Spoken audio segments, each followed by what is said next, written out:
Irmãos, estamos caminhando uma série no tema Fé Corajosa. Fé Corajosa, baseado no livro de Josué. E nós vimos, em vários momentos, Deus falando para Josué. Josué, da mesma maneira que eu fui com o meu servo Moisés, eu serei contigo. Não temas, não te espantes, não se amedronte, não tenha medo. Eu estou contigo, eu serei contigo, da mesma maneira que eu fui com Moisés. Olha que coisa maravilhosa. Deus consolando, Deus animando, Deus confortando a Josué. E Josué vai. Nós temos o primeiro capítulo, o segundo capítulo, nós temos a travessia do Jordão, nós temos o momento em que Josué tem aquela batalha e vence de maneira grandiosa, e que os muros de Jericó caem ao som de trombetas e gritos do povo. E o povo, então, tem aquela grande vitória. E nós vimos no finalzinho do capítulo 6, verso 22, Josué lembra de Raabe. E ele manda os espias que espiaram a terra entrar na casa daquela mulher, tirá-la de lá com tudo quanto tiver, como tinha sido jurado, prometido para ela. E os espias vão, eles entram, tiram Raabe, seu pai, sua mãe, seus irmãos, tudo que eles tinham. Tira toda a parentela dela que estava lá e os acampa fora do arraial, junto com o povo de Israel. Mas toda a cidade, tudo que tinha dentro da cidade, foi queimado. Somente a prata, o ouro e os utensílios de bronze e de ferro foram guardados ou serviram, de despojos para a casa do Senhor. Foram separados para a casa do Senhor. E aí então, nós vemos no verso 27, assim era o Senhor com Josué, e corria a sua fama por toda a terra. Josué era um homem que, como disse o Senhor, contava com a boa mão do Senhor, contava com a bênção do Senhor. E a fama de Josué corria por toda a terra. Nós vimos isso já quando falamos, naquele momento, capítulo 2, quando os espias chegam ali e tem aquela conversa com Raabe em Jericó. E Raabe fala para eles: olha, a fama de vocês está grande, o povo está com o coração aqui desmaiando, desanimado, por causa da presença de vocês aqui, da proximidade de vocês com Jericó. Então, a fama de Josué, a fama do povo, a fama da grandiosidade do Deus de Israel, do Deus de Josué, já corria por toda a terra. Interessante que Josué, na passagem, o Vitor falou isso domingo passado, ele mandou separar 12 pedras quando eles passaram pelo rio. E utilizaram aquelas pedras como um marco, como um memorial, para aquela vitória, para aquele momento especial na vida do povo. Estavam atravessando o Jordão, estavam a caminho de de conquistar toda a terra. E eles erguem um memorial ali a Deus, para que quando os filhos, os netos passassem por ali, vissem aquelas pedras, a história pudesse ser novamente contada, lembrada de quem é o Senhor e o que o Senhor fez por eles. Agora no capítulo 7, nós temos um outro memorial. Mas ao contrário do memorial passado, um memorial que aponta para algo positivo, para uma coisa boa, nós temos um memorial para lembrar aos filhos de Israel o que eles nunca poderiam fazer, que eles nunca deveriam esquecer, de algo que acendeu a ira do Senhor. Se você ler no versículo 1 do capítulo 7, você vê o seguinte: que prevaricaram os filhos de Israel nas coisas condenadas. Porque Acã, filho de Carmi, filho de Zabdi, filho de Zera, da tribo de Judá, tomou das coisas condenadas. E a ira do Senhor se acendeu contra os filhos de Israel. No último versículo desse capítulo nós vamos ver, que no penúltimo versículo nós vamos ver então, que o povo de Deus então fez um outro memorial com pedras em cima, exatamente dos restos mortais daquele que ousou contaminar, que ousou trazer contaminação para o arraial do Senhor. Ele também, todos os seus pertences foram queimados, e logo depois, erigiu-se ali um muro de pedras em cima dos restos do que teria sido Acã. E aquilo serviu de memorial também, um memorial mórbido, um memorial para que, quando os filhos de Israel passassem por ali, lembrassem: de Deus não se zomba, de Deus não se brinca. Eles prevaricaram. De que maneira eles prevaricaram? Acã, ele vê uma capa babilônica, e ele olha, cobiça e toma para si. Ele vê também prata, ele vê ouro, e ele toma para si. E não só isso, ele leva para dentro da sua casa. Ele não só faz isso, além de levar para dentro da sua própria casa, o que é que Acã faz? Ele tenta esconder, ele sabe que está errado, ele não devia fazer aquilo, mas o pecado já tinha de alguma forma dominado, já tinha entrado no coração de Acabe, já tinha contaminado Acabe, não só Acabe, mas a sua família. E ele guarda, ele retém aquilo, ele esconde, ele cava um buraco na sua tenda, ele esconde aquilo tudo. E aí no verso 2, nós vemos que o povo está naquela algazarra, naquela alegria da vitória ainda. E Josué, então, manda alguns homens até a próxima cidade, a cidade de Ai. E ele diz: olha, sobe, espia lá a terra. E os homens subiram, espiaram a terra. E voltaram trazendo o relatório. Olha, Josué, verso 3. Não precisa ir o povo todo, não. Basta subir uns 2 ou 3 mil homens, que a gente dá conta. Não vamos cansar o povo, não vamos fadigar o povo, porque são poucos os inimigos. E assim eles fizeram, seguiram o conselho dos espias. Mandou apenas uns 3 mil homens, mas foi um fracasso total, foi uma humilhação total. Aquele mesmo exército que a gritos e ao som de trombeta conseguiu lograr êxito numa grande batalha contra os homens e contra aquela cidade grandiosa de Jericó, saem correndo de maneira humilhante dos homens de Ai. Uma cidade pequena, um povo não muito capaz na guerra, e eles fogem. E não só fogem, o povo de Ai saiu correndo, e eles vão, e o povo atrás, até as pedreiras, e eles derrotam, botaram para correr de maneira humilhante. E o texto fala que 36 homens, 36 do exército do Senhor, do exército de Israel, morreram. Josué, sabendo disso, se entristece, rasga as suas vestes, se prostra em terra, sobre o rosto perante a arca do Senhor. E ele fica lá até a tarde, junto com os anciãos de Israel.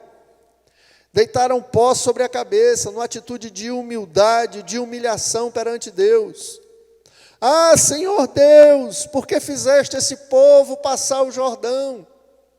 Foi para entregar nas mãos dos amorreus? Foi para fazê-los perecer?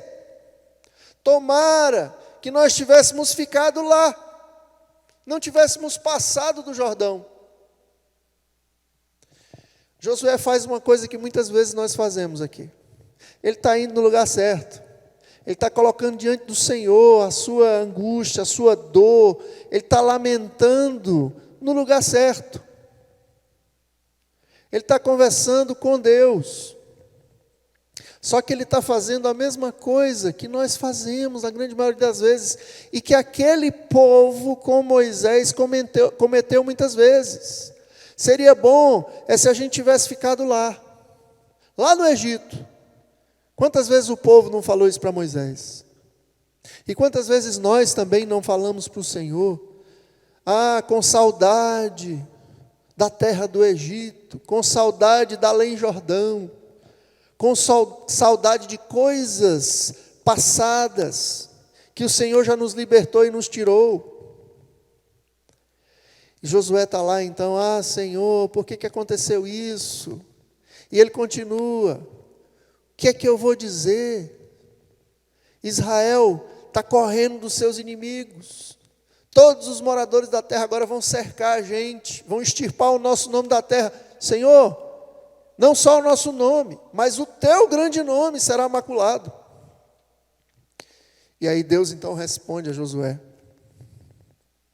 levanta-te. Por que você está prostrado assim sobre o rosto? Está na hora de agir. Não está na hora de se lamentar, é hora de agir. Josué e Israel pecou. Violaram a minha aliança.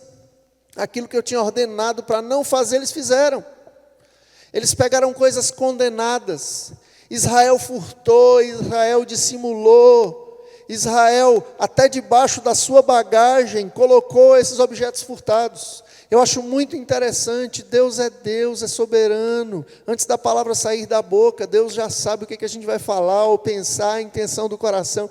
Ele sabia muito bem que quem tinha se apropriado disso tudo era Acã. Mas ele trata no coletivo, Israel pecou. Israel pecou. A gente pensa que muitas vezes aquilo que eu cometo no particular de pecado, aquilo que eu faço de errado não tem repercussão ou não vai trazer prejuízo a outrem. Mas ao contrário disso, Deus nos vê como uma unidade, é a igreja do Senhor, é o povo do Senhor. A grande maioria dos pecados que nós cometemos tem repercussão também para a nossa família, para a nossa igreja, para a nossa comunidade. Israel pecou, Josué, violou a minha aliança, aquilo que eu tinha ordenado para não fazer, eles fizeram. Eles tomaram coisas condenadas, e eles furtaram, dissimularam, e guardaram debaixo da sua bagagem. Por causa disso, vocês vão ser humilhados pelos seus inimigos, porque vocês se fizeram condenados. O pecado é que nos põe para baixo. O pecado é que traz a derrota para a nossa vida, não é Deus, é o próprio pecado. Nós ficamos à nossa própria sorte. A bênção do Senhor não pode caminhar com aquele que está em pecado, porque Deus não coaduna com o pecado. Deus não anda junto, Deus é santo. Um outro aspecto que nós aprendemos aqui nesse capítulo 7, diferentemente do capítulo 6, que nós vemos a misericórdia, a graça de Deus agindo na vida daquela prostituta, daquela mulher, Raabe, e toda a sua família, e todos os seus bens, e todas as suas coisas. Nós vemos aqui sendo apresentado a nós a santidade de Deus, a justiça de Deus. Nosso Deus é santo. Não tem como um Deus santo caminhar, coadunar, andar junto do pecado. Eu não vou estar com vocês, se vocês continuarem pecando. É isso que o texto do verso 12 do capítulo 7 fala. Já não serei convosco, se não eliminardes do vosso meio a coisa roubada. Se vocês não tratarem esse pecado, se vocês não corrigirem esse erro, eu não estarei convosco. Bênção, meus irmãos, é consequência de obediência. Eu escutei isso a vida toda, desde pequeno. Bênção é consequência de obediência. Não tem como você estar andando em desobediência, você está andando pecando, você está andando de maneira que não agrada ao Senhor receber bênção do Senhor. Deus não anda junto, não coaduna. Ele não vai te abençoar. A boa mão do Senhor não será contigo enquanto você tiver com coisas condenáveis, práticas condenáveis, desonrando o nome do Senhor, roubando ao Senhor.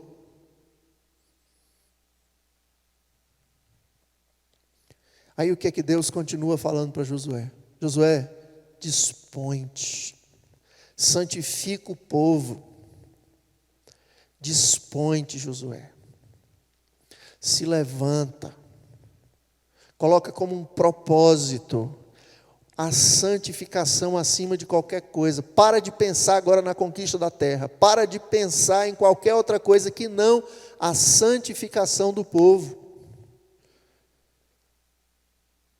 Confronta o povo, confronta o pecador. Há coisas condenadas no meio de Israel, e vocês não vão conseguir nenhuma vitória, não vão conseguir nenhum êxito, se não eliminardes do vosso meio as coisas condenadas. Então, pela manhã, Josué faz o que Deus o orientara e o ordenara. Ele faz chegar a cada uma das tribos, e ele faz chegar a cada uma das casas, e ele faz chegar a cada um dos homens, até que recai sobre Zabdi, até que recai sobre Acã. E aí Josué, como líder do povo naquela época, ele diz: filho meu, dá glória ao Senhor, Deus de Israel. E aí ele rende louvores e declara-me agora o que fizeste, não me ocultes. Olha só, é muito difícil para nós líderes, muitas vezes, a confrontação do pecador. Mas precisa ser feito. E Josué entende isso.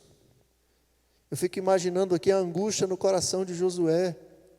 Ele apela para aquele tom paternal: filho meu, vem cá, dá glória ao Senhor, Deus de Israel, rende louvores a Ele, declara-me agora o que fizestes, não me ocultes. Aí você fica pensando, um monte de coisa, mas olha o tanto de tempo que Acã teve. Passou de tribo em tribo, passou de casa em casa, passou de homem a homem da casa dele, até que Josué confrontasse diretamente a ele. Ele deveria lá atrás, quando começou tudo, dizer: Josué, fui eu que pequei, eu me arrependo. Mas não. Passou todo esse teatro, até chegar em Acã e ele ser confrontado. E ele diz: olha, fui eu que pequei contra o Senhor, eu fiz assim e assim. Quando eu vi entre os despojos uma boa capa babilônica, 200 ciclos de prata, uma barra de outra, eu cobicei, eu tomei, A gente está vendo aqui o padrão do Jardim do Éden. Ele vê, ele cobiça e ele toma. Repetindo mais uma vez aquele padrãozinho que fez toda a humanidade cair. Eu vi, eu cobicei, eu tomei. E está lá escondido no meio da minha tenda. E o texto fala que Josué enviou mensageiros, e eles foram correndo à tenda, e tudo que estava escondido nela, a prata por debaixo e tudo mais, eles trouxeram da tenda, colocaram diante de Josué, de todos os filhos de Israel, e perante o Senhor. A pressa, a urgência, para que o pecado fosse extirpado, para que a ira de Deus fosse aplacada. Essa mesma urgência, esse mesmo cuidado, nós precisamos ter na nossa vida. Nós precisamos ter como igreja do Senhor. A urgência de detectar o pecado, a urgência de tratar, de buscar o perdão do Senhor, de corrigir as nossas falhas. Uma fé corajosa não se furta de olhar para dentro de si, de buscar no Senhor: Senhor, olha para dentro de mim, sonda o meu coração, vê se há algum caminho mau e me guia pelos caminhos eternos. Uma fé corajosa tem coragem para olhar para dentro de si, tem coragem para olhar para dentro da sua casa, tem coragem para olhar para os seus liderados. Uma fé corajosa não foge da confrontação, de tratar o que precisa ser tratado, de perdoar o que precisa ser perdoado. E eles correram de maneira urgente para resolver o problema e colocaram diante do Senhor, perante o Senhor. Josué e todo Israel tomaram Acã, prata, capa, barra de ouro, tudo que pertencia a Acã, e levaram para fora do arraial, levaram lá para um lugar chamado Vale de Arcor. Porque conturbaste o Senhor hoje te conturbará. E ele foi apedrejado e depois queimado com tudo que tinha. Aquilo que trouxe contaminação, aquilo que estava contaminado, ou como nos originais, aquilo que era maldito, anátema, precisava ser extirpado do meio do povo. E aí no verso 26, diz que o Senhor apagou o furor da sua ira, pelo que aquele lugar se chama Vale de Arcor até os dias de hoje. E no verso 26, primeira parte, diz que eles levantaram um montão de pedras que permanece até o dia de hoje. A derrocata do povo naquele dia, aquela triste situação, também trouxe um ensinamento muito grande, muito importante. Também fez com que o povo erigisse um marco, um memorial. Memorial daquilo que acendeu a ira do Senhor contra os filhos de Israel. Um memorial sobre o que não pode ser repetido, que precisa ser extirpado. Da mesma maneira, meus irmãos, nós precisamos extirpar do nosso meio o pecado. Nós precisamos viver uma vida diferente. Nós precisamos viver em novidade de vida. Jesus Cristo nos resgatou, Jesus Cristo nos tirou lá da lama, do tremedal de lama, e nos colocou numa nova posição. Agora somos filhos de Deus, somos santos e devemos viver uma vida santa. Ser santo significa ser separado. E o santo que foi separado por Deus, ele precisa viver em conformidade com essa condição dada a ele. Viver uma vida diferente. Não tem como, não dá mais para viver da mesma maneira, agindo da mesma forma, praticando as mesmas coisas. Ah, pastor, eu sei que a Bíblia fala isso, mas eu não vou fazer não. Que absurdo. Eu sei que está errado, mas eu gosto. Eu sei que eu preciso perdoar, mas eu não vou. Cuidado, do Senhor não se zomba, não se brinca. Nosso Deus é santo e Ele exige santidade do seu povo. Esse é um tempo de oportunidades, sim, oportunidades para a gente exercer a generosidade, oportunidades para eu e você amarmos como nunca. Quantos estão aí desesperançados, desesperançosos, famintos? Quantos estão por aí precisando mais do que nunca de um abraço? A gente não pode abraçar, mas um abraço no sentido de acolhimento. Pessoas que estão se sentindo mais solitárias do que nunca. É a oportunidade da igreja do Senhor se levantar, criar pontes, amar, abraçar virtualmente no sentido de calor humano. Mas também é uma oportunidade que Deus está nos dando de nos dispor, como o texto bíblico falou, e nos santificarmos. Senhor, olha para mim, olha para o meu coração, vê se há algum caminho mau, o que é que eu preciso consertar? Tem tanta gente cheia de ira e amargura, tem tanta gente aí mergulhada numa subvida, não está vivendo a vida que Deus preparou para ele, porque se encontra aí cheio de amargura no coração, não perdoa determinada pessoa, ou colocou, não pastor, eu não tenho problema, mas não, eu só não quero ter relacionamento nenhum com ela, eu coloquei ele aqui no armário, ele está lá no cantinho, para mim, ó, você fez o que Jesus condenou lá atrás, ouvistes o que foi dito? Não matar, não é matar simplesmente. Se você matou no coração, não quer ter relacionamento mais nenhum com essa pessoa, você já praticou o pecado. É tempo de oportunidade, de consertar as coisas. É tempo de buscar a santificação, porque sem santificação não dá para agradar a Deus, não dá para ver o Senhor. É tempo, tantos me falando, pastor, a gente tem que orar, tem que ir para o monte, avivamento. O avivamento começa a partir dessa identificação, dessa busca pelo que está errado, buscando o pecado. Senhor, sonda o meu coração, vê se há em mim algum caminho mau e guia-me pelos caminhos eternos. O avivamento começa aí. O avivamento começa a partir de uma busca urgente pelo pecado. O que está errado? O que precisa ser mudado? E um conserto, e uma novidade de vida. Senhor, me ajuda na minha falta de fé, me ajuda porque eu não consigo perdoar, me ajuda, Senhor, porque eu estou vivendo uma vida mentirosa, uma vida dupla, me ajuda porque eu estou traindo a minha esposa, me ajuda porque eu estou roubando no trabalho, Senhor, me ajuda porque eu tenho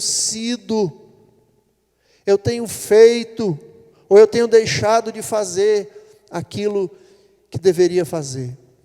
Senhor, me ajuda.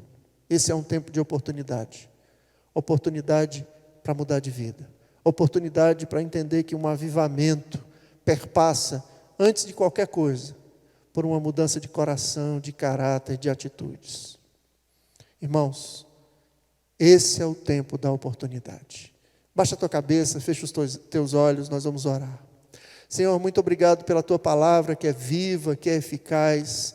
Obrigado porque nela nós aprendemos sobre fé corajosa. A nossa fé deve ser uma fé corajosa também para entender, identificar e buscar com urgência a santificação, Senhor. Nos ajuda nessa caminhada tão difícil, que exige a morte da nossa carne, a mortificação da nossa carne, do nosso eu, que exige mudança de hábitos que são tão ansiados e desejados pela nossa antiga e velha natureza, Senhor. Nos ajuda a viver essa novidade de vida que é proposta pelo Senhor. Nos ajuda, Senhor, nos ajuda na nossa falta de fé. Nos ajuda, Senhor, no querer e no realizar. Abençoa o teu povo, abençoa a tua igreja, que nós não percamos essa oportunidade que nós temos nesse momento, que estamos, Senhor, nas nossas casas, que estamos com mais tempo livre, a oportunidade, Senhor, de te buscar realmente, e não só te buscar, Senhor, de maneira festiva, de maneira, Senhor, mas te buscar com o nosso coração, querendo realmente agradar o Senhor, querendo andar em novidade de vida, espelhando e espalhando a glória de Deus, através das nossas atitudes, das nossas palavras, do nosso amor. Abençoa a tua igreja, abençoa o teu povo, no nome de Jesus, amém.